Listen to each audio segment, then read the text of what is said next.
मागील काही दिवसांपासून सुरू असलेल्या जागा वाटपाच्या रस्सीखेचीला अखेर पूर्णविराम मिळाला असून सोलापूर महापालिका निवडणुकीसाठी महाविकास आघाडीच्या जागा वाटपावर शिक्कामोर्तब झाल्याची माहिती समोर आली आहे। सूत्रांच्या माहितीनुसार काँग्रेस पक्षाला 50 ते 55 जागा, उद्धव ठाकरे यांच्या शिवसेनेला 27 ते 28 जागा, राष्ट्रवादी काँग्रेस शरद पवार गट यांना 17 ते 18 जागा, तर कम्युनिस्ट पक्षाला 9 ते 10 जागा देण्यावर समन्वयातून एकमत झालं आहे।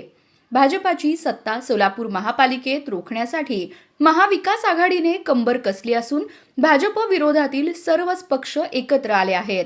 महाविकास आघाडीच्या नेत्यांची महत्त्वाची बैठक झाली होती। या बैठकीत प्रभागनिहाय उमेदवारांवर सविस्तर चर्चा करण्यात आली।